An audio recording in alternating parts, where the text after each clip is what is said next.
Hey, Charlie, Yeah. can I take a minute of your time? Yes, sir. Um, my son and I was inspired by what you done over there pertaining to your property, and, Uh-huh. and he he wanted to know if it would be a problem in me calling you back and asking you uh, what the proper procedures of all that was. Did you actually have to go to Nashville and go to a certain office to get that done? No, you have to call them and get it set up, have it surveyed and stuff, have it documented. Okay. Do you have to outlay a certain amount for a cemetery? Just whatever you want to lay out, I guess. I mean, can it I be? laid an acre out. You laid out an acre, Yeah. but was there any stipulations on whether or not it had to be at least an acre? I don't know. I just had an acre in it. That's all I know. Yeah. I don't know if there was any stipulations being under acre or over acre or what. Okay. Well, who did you call? I called the courthouse up there at Ripley and got a number to call them. I don't remember which thing to call. Did you go to the tax assessor? Is that who you called at the courthouse? Yeah. Okay. I talked to them. Then I had to get a surveyor out there to survey it Yeah. and have all that documented. That I had it surveyed and stuff. And called them. I called them to Nashville. They put it on to me. And they what? They put it on to me. So all in all, to designate that as a cemetery, it probably cost you what, about $1,000? It cost me a little more than that because I had to have it surveyed and everything. What surveying cost? Yeah, I don't remember that, but it was pretty high. Was it? Yeah. And that's got to be done officially. If you already got your boundary line, I already have that. well, it shouldn't be that much trouble. They can come off your boundary line and make whatever. And plus, I'm got a corner lot here. Yeah. In other words, I got road frontage on one side and I got road frontage on the other side. So there ain't really no way of mismanaging that. Right. That's why I say it ain't much trouble. You know, if you got it surveyed on one side, you got a line on one side, you know where it's at. Right. If they come off of it, they'll make it just smooth up. And it don't take much at all. Now, once you dedicate that way, in the future, let's say you die, let's say all your children dies, let's say your wife and all her children dies, and basically it's just left to whoever it is that's, nephews, nieces, whatever down the line, grandsons, granddaughters, whatever. Can they sell that piece of property with that cemetery on there? I don't think they can, Dennis. You know, that's the problem they had years ago. It'd be buried on your ground and you didn't know it. But now that'll be documented. But in a sense, you landlock it, don't you? Kind of like a museum or a courthouse or a post office. You landlock it to where it can't be sold, don't you? Exactly. Oh, that's what I'm under the impression of. Yeah, that's the way it is. And really and truly, nobody even has to maintenance it. I mean, I've seen many a cemetery just sit there dormant and weeds grow up in it and everything else, but it was still a cemetery, still had headstones in it. You know what I'm saying? Exactly. So it doesn't have to necessarily be maintenance. No. Did they say if you could build on it or not? You can't build on it. You can't Once build. it becomes a cemetery, it's a cemetery. The only reason they want you to mark it all is to keep your whole place from becoming a cemetery. I see. See, like I put that acre in there, well, that's going to be my burial plot for my family and everything. My grandkids and everything. You're going to be buried in a mausoleum above the ground? Is that what you said? Yeah, concrete. Yep. Me and my wife both. What motivated you to do that? Well, all my, burial stuff is getting high. Oh Lord, yes, it's about now for a halfway decent burial now is about 10 grand. And I had this ground right here. I can just put me a lot out here. If they want to be buried here, they can. If they don't have to be. Push you off in a hole somewhere and just forget about you. There you go. Because at that point in time, you ain't gonna know nothing anyway, are you? No, they can put you in a post hole. How many acres you got out there? I done forgot. How many what? Acres you got out there? I got 118 there, and I got 2.5 acres over on Nankapoo Road. Nankapoo Road? Is that over where that trailer was, Charlie, where you was living for a long time? No, that's a different place. Well, was that your land? No, that was Willis's. Oh, okay. I just had a trailer sitting over there. Okay. And of course that old lady, you inherited quite a few acres off her, didn't you? Yeah, that was the 118 acres I got now. It is. Yeah. Boy, that was like winning the lotto, wasn't it? It was. I mean, that was a blessing. How'd that come about? Have you known her all your life or something? Oh, I'd worked for her all my life. Oh, you had? Yeah. I had took care of her. If it hadn't been for me, she'd probably lost the whole farm. I got you. And she told me that. She said, if I hadn't run into you and you took care of all this stuff and cleaned it up and maintenance and farmed it for me, she said, I wouldn't have, she said, I'd lost it a long time ago. Yeah. In other words, she got to the point that she couldn't handle it by herself. Yeah. And she probably couldn't just trust any old Tom, Dick, and Harry, so she was leery about letting somebody just come in there and take over. Well, see, I had all the timber cut back in there, and it paid for the farm. It did? Yeah, plus she bought a new car and everything. Really? And I told her, I said, look, I don't want nothing. I said, I'll just keep up with it. And I didn't take nothing from her. Yeah. I never took no pay at all. Well, you took me down there. Was it on that four-wheeler or something? I don't forgot now what it was. We drove all around back there. And that was that night that we stayed over there in that old house. Judy and Shirley and us. Yeah, it's the same place. All right. Was that her original home place? No, that was Henry Critchfield's old place. She bought it when she bought Mr. Joe's old place. Mr. Joe used to live there, and Henry Critchfield sold it to her husband when her husband died. And Henry Critchfield's brother lived down the road from Mr. Joe Critchfield. And they built each other's house. I got you. Who used to occupy that store down there before it wound up shutting down? Dave Moore owned it first. Then the last person. I bet at one time it probably had a predominant business in there, didn't it?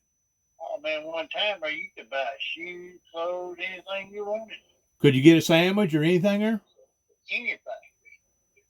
Anything from a shotgun to a hammer?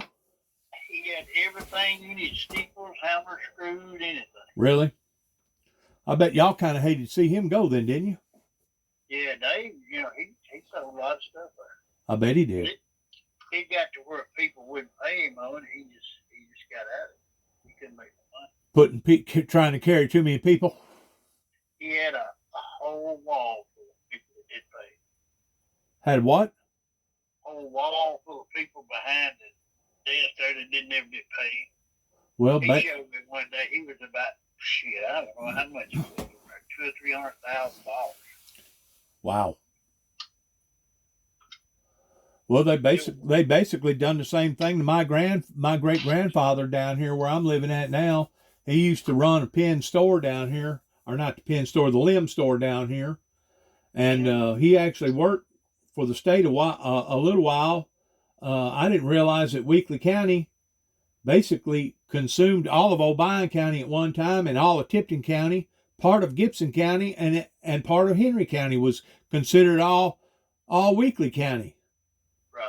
It must have been shortly after they colonized everything or something. But anyways, early 1900s.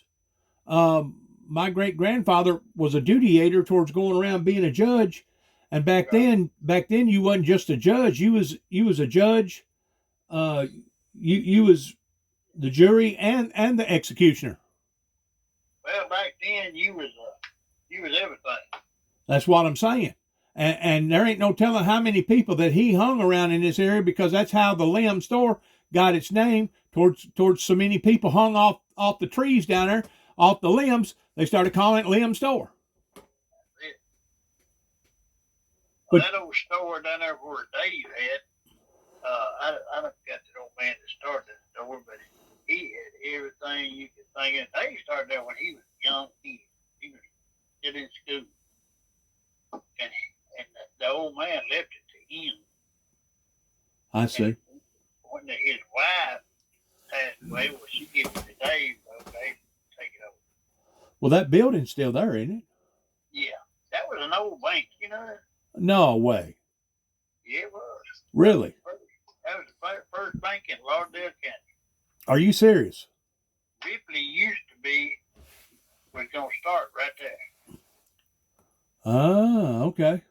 And the reason being, I'm sure, because of all the commerce coming off of the Mississippi River, because from where that store is, ain't but about 2 miles from Mississippi River, is it? The way the crow flies.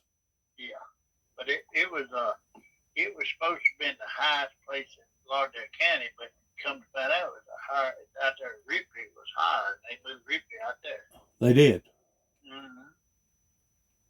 But there's actually a higher place in Ripley than that.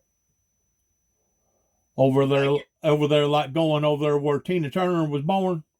No, you go back towards the bluff over there and go around the bluff, and there's a hill over there, man. It's high. You can get up in it and you see 2 or 3 counties.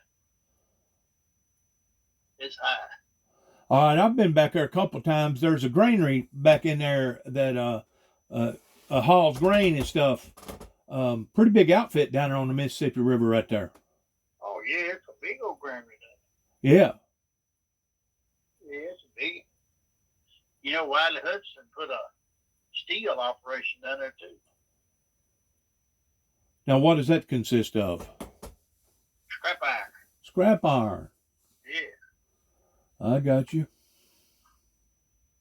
He put some kind of thing in down there, and then Jimmy T. Woods was trying to put something in down there, and the county cut him off some kind of way. I don't know. There's some pretty big farmers down in there, ain't it? Oh, there's some big farmers down there. I'm talking about probably on 5,000-6,000 acres. You know it? Oh yeah, some of them probably on more than that. You think so? Oh yeah, it's probably on 10,000-15,000. I know. I went down there, I guess, a couple of years ago, and they had a cotton picker it was a 6-row or 8-row John Deere cotton picker.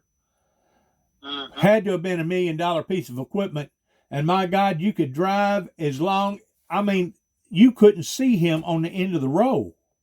No, that's certain. They pick some cotton. That's cotton country down in there, isn't it? Oh yeah, cotton and beans. All kind of wildlife back in there. Oh yeah. How many miles is that from that prison on down from there? Fort Pillar? Yeah. Oh, it's a long way to Fort Pillar. 40 miles? Yeah, it's probably more than 40. It's probably 50, 60 miles. The best way to doing that would be travel on down going towards Millington, wouldn't it? And then cut off at Millington back towards the Mississippi River, wouldn't it? No? No, you go down to, where Henning is? Yeah. You hit 87 highway, I carry you straight to Fort Philip. It will. Yeah. I know. lived in it for years. You did? Yeah. No way. That's why I was born and raised it, didn't it? It was. Right down below Fort Philip. Yeah. Mm-hmm. So you had snakes in the house, and whenever the waters would get out. Now the water didn't get me up there. It didn't. Mm-hmm. Well, some of them low-lying areas, some of them people live in stick houses, probably 35, 40 foot in the air, don't they? Yeah, well, we live in the bottom now, that are on 19. Now, you had to live in houses on stilts. You did. Yeah, because the water gets high for down there sometimes. It washed out. In 2011, when that big flood come, Yeah. it washed a bunch of houses down there. It did. Yeah, they never did put them back. I know down there at Dyersburg, that other little community down in there, it flooded them out real bad too. Yeah, I bet it ain't 10 or 15 families down there no more. Wow. Yeah, when I was down there when we were kids, there was 500 people down there. Are you serious? At a school and everything there. And all that's shut down now. Oh yeah, even Art, the school up at Artwood, they transferred us to. It shut down. Yeah. But I started down there at Ashport School. You did. First grade down there. Now was that incorporated at that time? Yeah, it was. So they had a post office. They had a post office there. They had a post office. There was a grocery store. You know that over on the island, right across from where our school was, over on the island in the middle of the river, they had a post office on it. How in the world did you get over there? We had to go by ferry. Oh, okay. Okay. It was that was Charles Schultz Landing over there. Does it still exist? They still over there, yeah, but the post office stuff ain't over there anymore. They closed it down. So, I mean, is the building still there, or do you know? I don't think the building there. Something that's an old 2-story house still over there. Really? Yeah, I think Lord, they're still in it. Sometimes they go over and stay the weekend. So my God, you was raised up barefooted and snaggletooth down there. What'd you call that area? Gold dust. Gold dust. Yeah, gold dust cream toad. How come they call it gold dust? Yeah, I ain't never figured it out. It damn sure wasn't no gold in it. So how old was you whenever you finally moved from down in there? I was about 12. I see. And you probably hated it too, didn't you? I hated living down there because wasn't nobody down there. Everybody done moved off. Everybody done moved out. Wow. There was a lot of people that when we first down there going to school and stuff. I started first grade. I kept moving out. So all your brothers and sisters was raised up down in there too? Oh yeah, all of it. I know you got a pretty big name in Lauderdale County. You mentioned the Moonies, and just about 1 out of 5 will recognize that name. Oh yeah, we've been around a long time. You had. Yeah, Daddy didn't move down there in 1937. I got you. Daddy and Uncle Floyd, they walked from Alabama down there. They did. That was back in the hard times, back after the 1920-something depression, huh? He said 1937, he said there was the biggest backwater he ever seen in his life. They drove a boat. They said they hauled cows and stuff to the bluff up there. Yeah. On 19 where you come off the bluff. Yeah. They drove a boat right up to the bank there and unloaded cows. He said they had cows, top of barn, and everything else. Lord, Lord. Them old 2-story barn. Right. They said they'd pull up to the barn, load them out the top of the barn. Wow. Load them old barge. That was way back in the day then, wasn't it? Yeah, They probably were still getting around horse and buggy back then, wasn't it? I know Daddy didn't have no damn car. In you know, in the rural areas, in the country areas. Yeah, Daddy still had I remember 1960. In the 60s, about 68, we still had a huge back. You did. Yeah, 1968. I was about 9, 10 years old. Wow. You go to the field with them old mules, you come home with them old mules. What was the name of that community down there by Dyersburg? And I'm thinking about it's got a post office and 2 or 3 churches and stuff.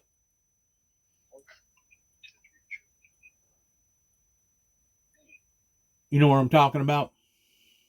I don't know. You go to Dyersburg, and as you're leaving Dyersburg, heading your way, you turn off right there, right, and you go back all the way back to the Mississippi back in there. There's a gravel thing down in there. Oh, I know what you're talking about now. Hell, I can't think of the name of it. It's got a couple old gravel. Yeah, they got a gravel thing there for you to get in background. Yeah, you can buy all the gravel you want down there, I guess, for fairly cheap, can't you? Yeah. Damn, I forgot what that damn community name is. But I know exactly what you're talking about. You go across Greenville Road, go back in there to that community. Right. Right. Old Moody and them got a big farm down in there. Yeah, they sure do. I've been down in there, worked on some of that stuff. Really? You can actually get to down there off of the main interstate, you know it? Oh yeah, you can. You talking about 51 Highway? Yeah. Yeah, that's where you turn off at up there. No, I'm talking about the interstate going to Missouri. I mean, going to Arkansas. Yeah, 55. Yeah. Yeah, I-55. Yeah. Yeah, you can go down and hit the Great River Road and go down there and go right down to that place. Yeah. Yeah, I don't think it ain't no place in the bottom of it. Right. I just can't remember the name. Yeah. We used to haul gravel out down there for no, we didn't haul gravel, we hauled land for that boy down at 3 Points. We used to haul land to help the people's field, dump it in the field. Yeah. For the past 2 years, Charlie, Mississippi River's got pretty low, hadn't it?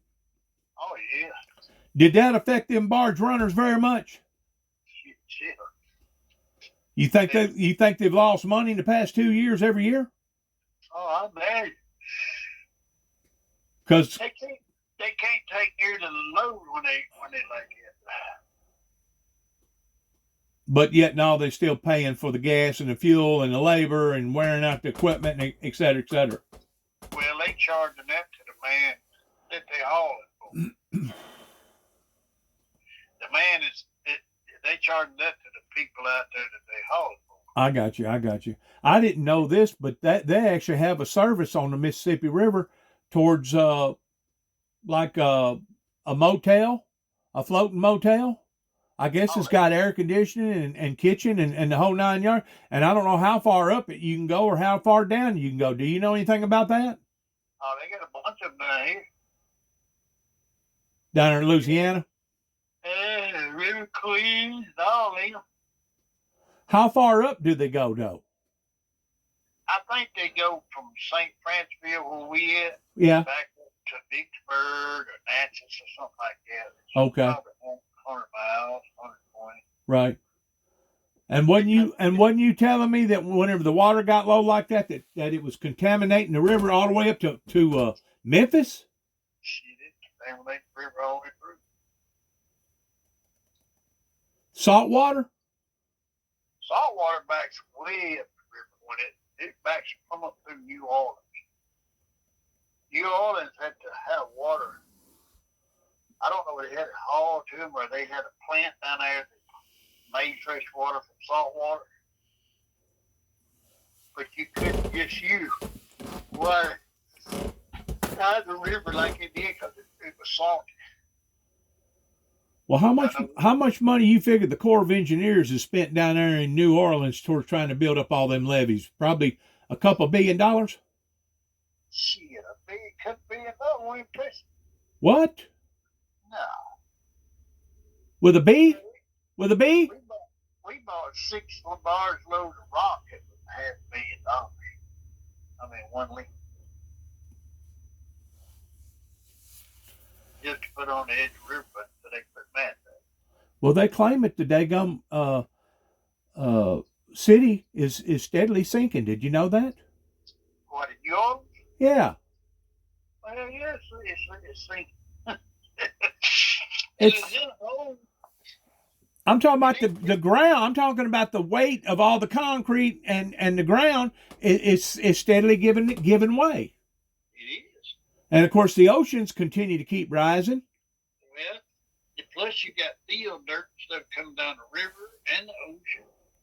You know, sand piling up and river debris piling up. It goes down all the time. It does. Yeah. Man, that old river, it can sure be very dangerous at times, can't it? The old river can be bad at some time. Yes, it can. You think if the moon was right and the high tide was right and all the elements come together pertaining to a hurricane, do you think New Orleans could actually flood again, even though they spent I don't know how much money on all them bigger pumps, them bigger motors to help pump all that water out? Do you think it's a possibility that New Orleans could see that again? Oh yeah. Ain't no doubt. Hell, they're sitting in a bowl. All the water got to do is get high and run in there. I just can't believe that people be so crazy to do something like that. And I guess, what is it, over 1 million people? I guess it's about the size of Memphis, isn't it? Yeah, you go down there, Dennis, in a big storm and just, be going across New Orleans, Baton Rouge, either one. Yeah. Going down to where we're going to work or something. Hell, you can't get through because it's flooded down there. Just because of rain. Really? It don't really have nowhere to go other than to flood, does it? Well, it goes in that boat. But what it is, they ain't got enough pump all of that quick enough. And, the water just rises. And it rises. Well, y'all been down there now for how long? 5, 6, 7 years? We stayed out here all the time. Are you steadily still building levees and stuff? Is that what you're doing? No, we rocked the banks and stuff. We put mats on the bottom of the river. I got you. Keep the levees out. Yeah. We go in and clean the banks on the side, on the top. Then we come in, they got a bank grade unit comes in behind us after we get them cleared off. And they grade the banks, they got a sky or something in the bank. Right. They'll smooth the bank out and level it out. Then the sinking unit comes in and lays mats, wire, rocks on top. I got you. Run mat out in the river. And then you put that big boulder rock in there, don't you? Yeah, hold the top. But on the bottom of the river, sometimes you get skyers in the bottom of the river. How's that? Big old holes, wash out the bottom of the river. Yeah. They got a crew that comes in there and just dumps rock in them holes. Really? Lay mat over the top of it, it won't wash out. So they're steadily having to maintenance that area. High maintenance area down there. It is. Real high. But they spend a lot of money down there. It's a lot of damn work going on down there. That boat. Yeah. I didn't realize it was that crucial and sensitive.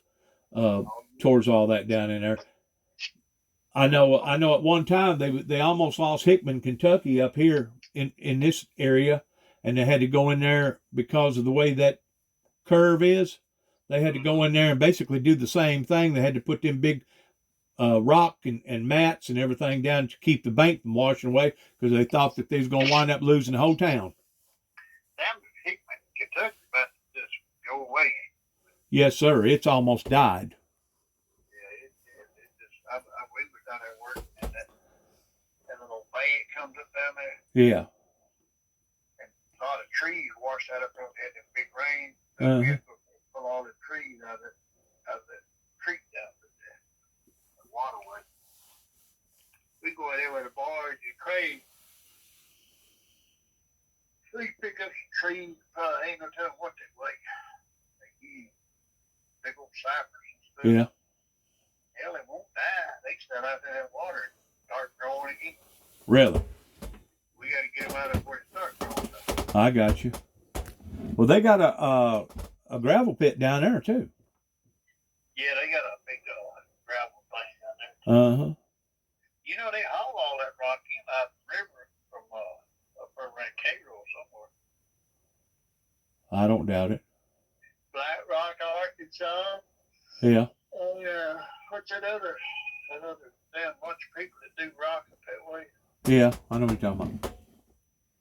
That's who it is, but they buy things. So how far does that service go pertaining to people being on the boat? And I guess it's kind of like a little gambling boat, maybe. I don't know. Oh, they don't go about 200-300 miles. The may not even go that far. But it's just a party boat. That's what I call a party boat. It's a big old 2 or 3 story party boat. But you can stay all night on it, right? Oh yeah, and you ride up the river. It's like a cruise, sort of like a Mississippi cruise. Big old paddle wheel boat. They say it's paddle wheel, but it's got decent fire on it. Right. But it's got a big paddle wheel on the back. Huh. But it runs on diesel. So the paddle wheel's basically just for looks. Yeah, they pull up to the bank up here, right up here above where we at right here. And the whole front of that thing will open up. And the people just walk right in front of it on the ramp. Really? Yep. They leave the cars down in the parking lot and they get a bus most of the time. Yeah. You get on that bus and that bus brings down there and then you go back bus comes in. Yeah. Hey, Charlie, let me ask you a question, getting off the subject. All right.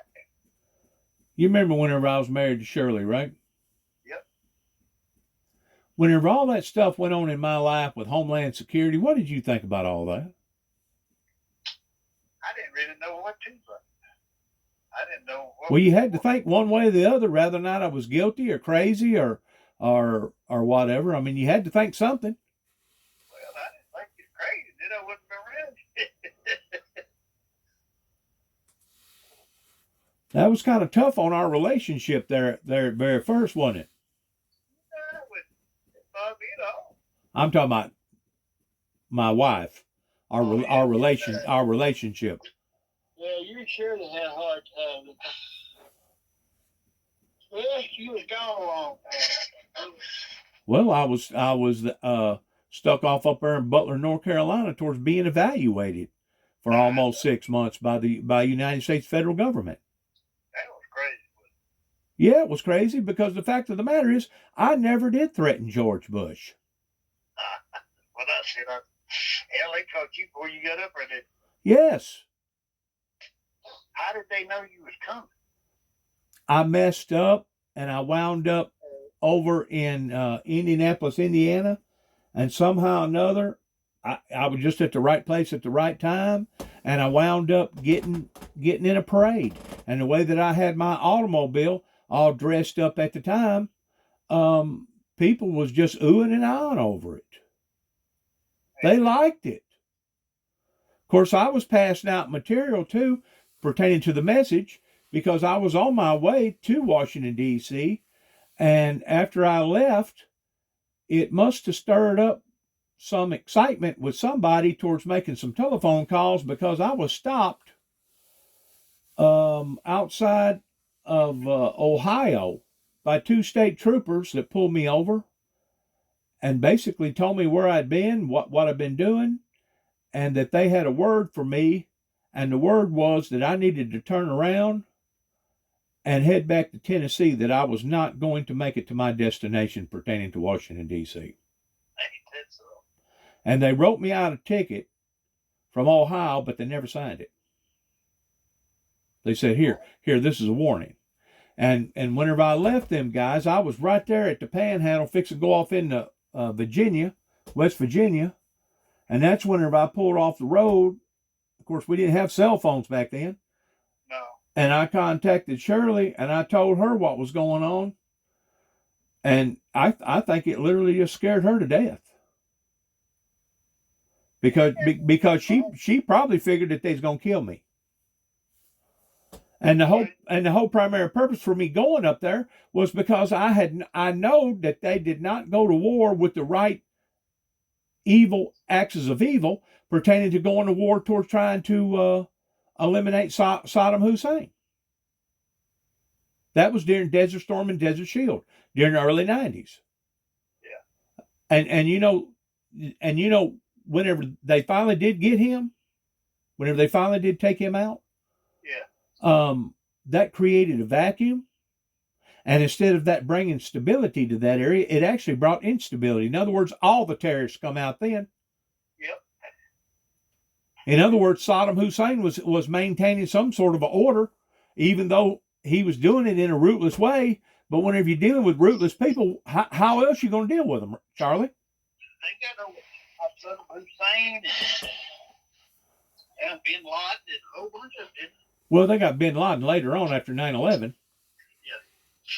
But they got Hussein, and I think the reason why that we was attacked because of 9/11 was because of that went on basically from 1990 or something like that up until about 95 or something like that. Yeah. In other words, we done pissed somebody off over there to the degree that's whenever they started masterminding retaliation, and that's whenever they come over here disguised and flew them airplanes off into them buildings and killed all them people. Yeah. I believe that myself. In other words, our government stirred them up over there. Yep, Stirred them up bad. And I still believe, Charlie, you may think I'm crazy, but I still think that out of the, what was it, 26 terrorists or something like that 95% of them all come from Saudi Arabia. I still believe that it was the Saudi prince, whatever you call it over there, that masterminded all that. There's a lot of stuff going on. I know that. How come our officials didn't go after them? I don't know that. Because of money, because of that oil. They done saddled up with them over here. I think the Saudis has got over $1 trillion of investments over here in America. Did you know that? In other words, they own colleges, schools, banks. They own gas stations, everything. Yeah. They basically moved right in, hadn't they? They got more gas stations than we do over here. Somebody told me that if you go up to like Flint, Michigan, that there's so many of them up there pertaining to Muslims that they've changed the street signs to their language. I would doubt that. In other words, you got to know how to read Arabic, which is from right to left, not to left and right. You got to know how to read that stuff if you go up into that area. If not, you're going to be freaking lost. Well, I got to go where I ain't going. Ain't got no business up there, huh? Nope. I'm going to stay at high. You think all that stuff going on over in the Middle East right now is going to wind up turning into something big? Well, you just look at China. China's buying a farm ground left and right in the United States. I know. What do you think is going to happen? I think that if, they said something about Saudi Arabia was buying up property over here to raise alfalfa. And they said Yeah. it's against the law to raise alfalfa over there because it uses up too much moisture. I didn't know that, but it's against the law to grow alfalfa over there in the Middle East. I wouldn't doubt it. But they have a lot of horses over there. I know that. Camels and everything else. Oh, yeah, they're still getting around on camels. How come them people hadn't been educated? How come them people won't modernize? I don't know. Hell, that's like Egypt and all them in there. Hell, they the same way. I know. They look like they're 100 years behind everybody else. I know. I don't know. Are they just lazy or not uneducated? Don't know no better or what? I just think they don't give a damn. That may be it too, huh? I think they like it is. Leave it alone. Well, Saudi Arabia, they won't even allow AI, artificial intelligence, or Google or none of those other search engines to be in their area. Well, China done bought YouTube and all that shit on TV, and you can't understand shit. They got it all Japanese. Charlie, have we been taken over from the inside out? Exactly. Huh? We have. We've been so downstream, haven't we? And it's going to do worse to you. What? Do you think one day that the American flag will fall and hit the ground pretending to creating a new regime here in America? Yeah, I don't know about a new regime, but these flags probably going to come down because another country going to come in and take this somebody over. Well, I think that's what they're waiting on. They're waiting on us to go to fighting and killing one another and go to weakening, and then they'll just come in and just do a mop up. Well, what I heard that all these illegal aliens they're coming in with, Yeah. they're the ones that's going to start the war. And the other ones are just going to come in behind and clean it up. But they're the ones that's going to, start the war to start with. Well, they got to be coordinated and organized. They probably already organized more than the United States is. You think so? Shit, yeah. And if a million of them comes over here this past year, 5 years from now, it ain't going to be a million. It's going to be more like 1,100,000 because they're going to multiply. You know it. 500 million. In other words, you get enough of them over here. The next thing you know, they'll move into our legislation and they'll have seniority over our laws and stuff, huh? Being taken over from the inside out. They're already changing the law. Look what they're doing now. They're walking into the United States, ain't nobody doing nothing to it. Because it's all equal rights. When we gonna take this country back over, Charlie? Oh, never. Huh? This country will never. Because you know as well as I do, our ancestors that fought in various wars are probably turning over in their grave right now, knowing how this thing has basically been sowed downstream. They probably turned mustard clips in their grave. I remember in the early 90s, Sam Walton stood on national TV right beside old man Bush, and he promised everybody, America, America, America, always America, always America. And as soon as that old man kicked the freaking bucket, what happened?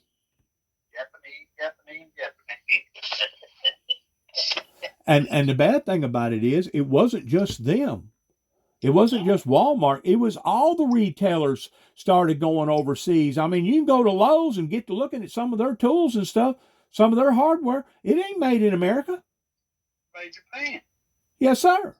Taiwan, everywhere. Everywhere else. So it's not just Walmart. That's what I said a long time ago. I said they need to start telling these people that's moving these companies and stuff overseas for cheap labor that they need to stay over here. This is where they belong. If they're going to sell stuff here, they need to build stuff. It's almost like an act of treason, isn't it? It is. It's pitiful. Well, RCA, back when we was growing up, that's all we seen was RCA on everything. That's right. And now I don't even think they make a label RCA. Now the same company went over to China, and they're still building TVs and all kinds of other stuff that they used to build, but it don't no longer have the name RCA on it. No. That's what I'm saying. We've been sold out. But just like Caterpillar engines, anything up to a 7.1 is a damn Perkins engine. What is it again? It's a Perkins Caterpillar engine. Okay.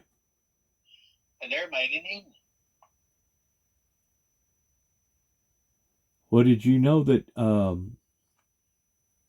either the UK or England owns the Grand Ole Opry over here in Nashville? Yeah. That's why I say they buying up everything. The big conglomerates. Mm-hmm. We're being moved out steadily, and I guarantee you, all this property that they're buying up, whenever their people go to starving, they'll raise crops and stuff, and then ship all that food back over to them. You know it. Well, they said the other day, this was on Fox News. They said that they was not gonna make people come in the army. They could come in as a woman or a man, even whether they was a man or a woman. But they had to sign up to say what they would. And their what was their motto when they went into war? I don't know. Freedom, and there were several things that they come in there for that you had to say, But now you don't even have to say that. They've got one of the biggest armies in the world. Did you know it? Yeah, but damn, they screwed up with all these damn people. They got a 1 million man army. Yeah, but damn, half of them can't fight, Dennis. Probably They don't know how to fight. Probably can't. And they got women in there now where they used not have women. They got gays in there where they used not have gays. Man, and it's a topsy-turvy world out there right now. Do you think COVID was planted intentionally? I do. You do? Mm-hmm. Man, that stuff went around the earth, and there's countries right now that's reeking over all that. You know what? We are too. Ever since that shit started, man, everything been going downhill. Well, basically, we started going downhill after 9/11. Yeah. But we're going to go downhill a lot more if we don't do something. I don't know what to do. Do you know what to do? People going to have to go out here and start building their own garden and stuff. Break some of these people running up these damn high prices. We're going to have to unify. That's right. We're going to have to unify. If not, we're not going to we're not going to exist probably in 20 years from now. And look what our children is going to inherit pertaining to this trillions and trillions. What is it? $36 trillion in debt? Yeah, they won't never get out of this. No. And all the drugs over here, all the gun violence over here. Man, it's growing like crazy all the time. You know, these teenagers that I guess they call them the millennials or whatever. Yeah. They're scared to get out of the house. Did you know that 90% of the stuff that they buy online from either Amazon or somebody like that, and they have UPS or FedEx to deliver it to them? Mm-hmm. Did you know that the Dyersburg Mall had to shut down because there ain't enough foot traffic? Well, that's why. Mm-hmm. That's why the malls and stuff are hurting right now. Well, I mean, they're killing the people, though. I mean, people can't go there for that shit and eat. I know. Restaurants has went crazy, hadn't they? Oh, man. You can't. When we're down here on these jobs, they give us a allowance, every day. The hell, it takes that some, then some, to buy your groceries. If I didn't cook here on this barge, for us, it cost us out of that to go uptown and eat, come back, go up there and eat, come back. It'd probably be $25-$30, wouldn't it? Should be more than that. And I'm talking about a lunch. I ain't talking about a supper. That's what I'm talking about. And you couldn't get no breakfast, dinner, and supper for that. It cost $75. It would, wouldn't it? Down here, especially. It's gotten way out of proportion, that's for sure. I'm ready to retire, Dennis, and get out of here. I imagine. I'm ready to go. I imagine. People got crazy. Don't nobody want to work no more. They don't give a shit about working. It's pitiful. You know, my son, he runs pretty big operation himself, working a pretty good crew. And he keeps telling me that the only thing you can find out there anymore is substandard labor. Yep. He said people, whenever you hire them, he said you're lucky if they stay with you all day without walking out, or they'll wait until they get their first check and then they're walking. Yep. Works too hard. That's what they say. They don't know what work is, do they, Charlie? Shit, I tell you, they don't. And all these blacks tell you that, oh, y'all used to treat us so bad. Look, I didn't have shit to do with it. My folks didn't have shit to do. You know, we worked in the cotton fields just like they did. We got our ass worked just like they did. In the open. Yeah. In the open. In other words, it wasn't closed. It was right out in the broad daylight, in front of God and everybody. Exactly. Get your ass whooped in a heartbeat. Yes, sir. And Daddy didn't back off neither. I know mine didn't. Oh, I do it. You know, they've been playing that race card now for, I guess, over 100 years, ever since the Civil War, I guess. And they use it. They've actually weaponized it. Did you know it? Oh, man, they got it weaponized good down here. You can't say nothing but that. Really? You can't call him a boy. You can't call him nothing. But a man. Well, there's no doubt they got the short end of the stick, but so did the Indians, and so did the Jews, and so did other different ethnic groups all over the world at one time or another. My grandmother was a full-blooded Indian. She was. Yeah. And, she never got nothing out of nothing. Well, if you didn't have smart enough people back then that put you on a Dawes list or the roll call, today, even though you may still qualify with your blood type, it's next to impossible to get on that stuff now. Oh, yeah. You can't do it. Next to impossible. But, you know, it's pitiful, though. You know, people like this, we couldn't even go to school hard. We didn't have enough damn money to go to school. Right. We had to work to make a living before we even started. I know. I don't know about you, but I didn't have what you'd call a childhood. Hell, I never did have a child. I think I was driving a tractor at the age of 10. And that them had us chopping damn beans, damn corn, and damn everything. Yes. So yes. we were little bitty. Yes. I was picking cotton when I was 6 years old. In the sack. In the sack. Yeah, in the sack. I was too. Mom give us an old tote sack. Y'all fill that in. And that's what you started out in.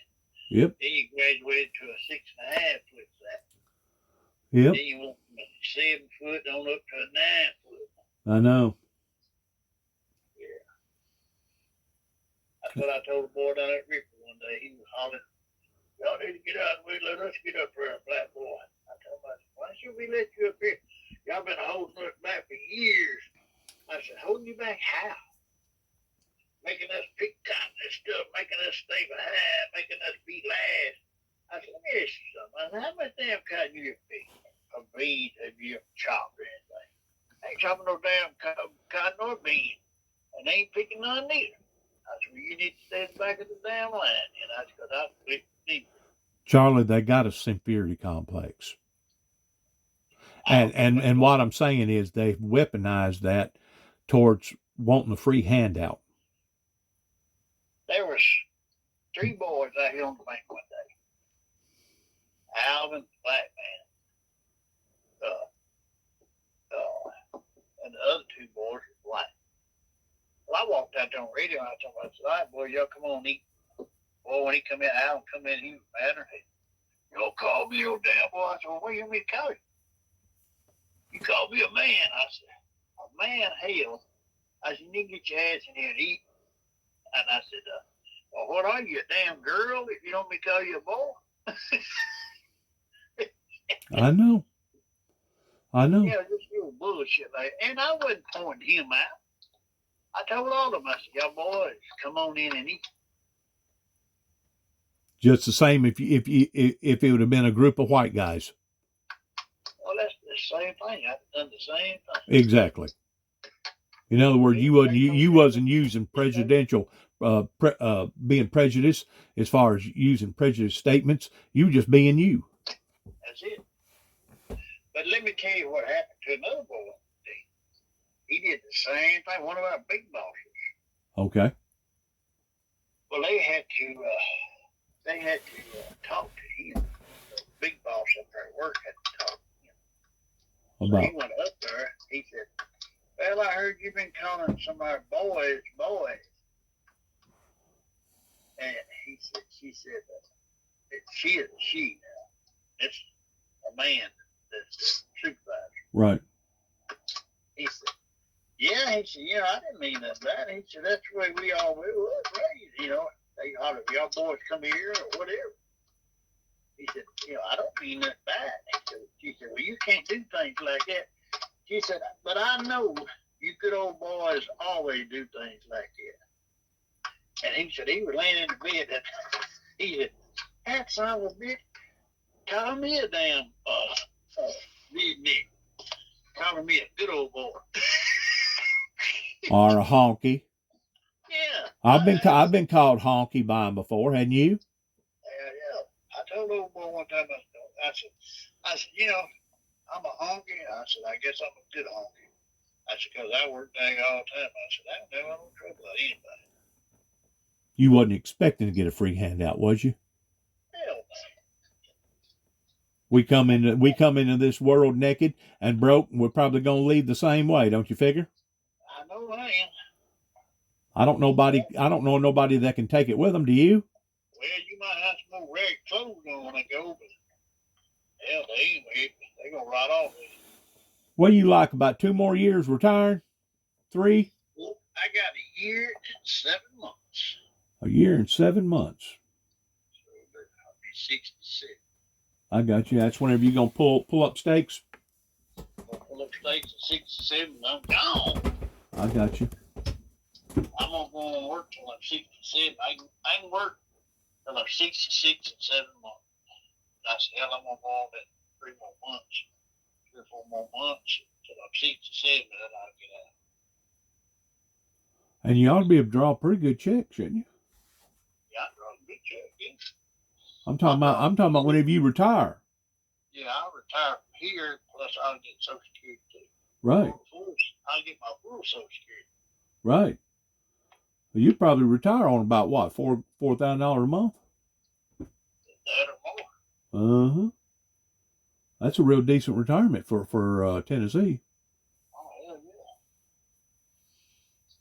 yeah. I know a lot of them around here. They're lucky if they draw the bare minimum, which is about $800 or $900 a month. How do you live off of $800 or $900 a month, Charlie? I don't know. I don't know how people do it. I don't know how people work out, for this $10, $15 a month. I don't know how they make it. It's tough on them. Everybody right now is struggling, unless you was fortunate and you had some money poked back. Well, that's what I'm saying. If you ain't got somebody helping you, your mother or your father, or some of your people helping you, you ain't gonna make it. No, you're right. And it's really sad because the American dream has basically died. You know it? Or the American dream is dead. Because back when we was growing up, if you remain loyal to a decent company and you treated them right and they treated you right, you could bank on at the end of your lifespan having you wasn't rich, but you'd have a little bit of a savings and you'd have a house paid for, a car paid for. You'd have a few nice things. Exactly. But at least you wouldn't be out here, panhandling like a homeless person. Shit, I worked my ass off all my life. And shit, I tell you what, it's been tough. It has. And I'm thinking that we ain't seen tough yet. I'm thinking that come this fall, because this is a president election year, and all presidential election years gets tough right before they vote in a new president. But I think this year is going to be an exception to it. I really do. It's going to be an exception to the rule. I mean, you can go down there and start shopping, grocery shopping, and you can see the difference. Oh yeah, you come out there, man. You can have 2 sacks. You'll have $150. I know. I ain't never seen nothing like that. I know. But yet, no, they'll get on TV and they'll lie and say, "Oh no, the economy's just fine. We've hired in this many people," and just get up there and just lie to the American people like that. And they said that the United States, Tennessee is going to go back to, they ain't going to have no grocery taxes, but they talking about taking everybody's taxes away from them. You don't have to pay no taxes at the end of the year. But how much are they going to make on that, though? Because I know a lot of people draw a lot of money at the end of the year. Yeah. And that's going to hurt people there. Yeah, especially if you got some deductions. I mean, you got 2 or 3 children, you know what I'm saying? Yeah, some people. I don't know. It sounds like you're down in a hole somewhere or something. You ain't getting good reception or something. You know what I'm saying? I think it's a crime. But all in all, Charlie, people ain't no longer mean. They're evil, ain't they? Oh, hell yeah. They're darn right just evil. In other words, they'll pull out a damn gun and blow you shit away now just because you parked too close to them, won't they? That's it. If you look at them wrong, or you call one of them and say, "Hey, boy, what's going on here?" Oh, these somebody should get crazy with you now. Yeah. That's what I told my wife. I said, we ever in Memphis anywhere that somebody starts trying to rob us, I said, you run. And I said, I'm going to try to kill him. So that's all you can do. That's it. I said, because I ain't going down without fighting. But nowadays they liable to rob you in McDonald's going through the drive-through. Well, if that's something to do, he better get ready. In broad daylight. I'm talking about broad daylight, knowing that there's cameras everywhere. I had a fellow one time get on a ton truck with that old white ton I had. Yeah. He jumped up on side of that running board, and I seen he didn't have a gun on that in Memphis. Hydraulic pump. I thought, well, somebody's doing running across the road. Before I got to that red light, they were running back for me. He jumped up on side. You want to buy some dope, man? Man, get on my damn truck. I don't want no damn dope. And he just kept on. Come on, man, come on, buy some dope. Come on, man, buy some dope. I told him, I said, all right, I get him shirt right in the middle of his chest. I seen he didn't have no gun in either hand, but he was holding on to the truck. I snatched that son in that window and I leaned back on him. Well, I'm holding you there. Let me go, man. Let me go. Did you start waylaying on him? No, I told him, I said, I'm fixing to. I made that turn right there, that red light. I got about 40 miles an hour and I pieced that son of it. Seen him rolling and tumbling in behind him. He was rolling and tumbling. I said, damn. I said, I pulled over that. I said, damn, make me kill him, son of it. That's long. And I seen him get up, hop out the road. I bet he thought about jumping on somebody's truck. I hear you.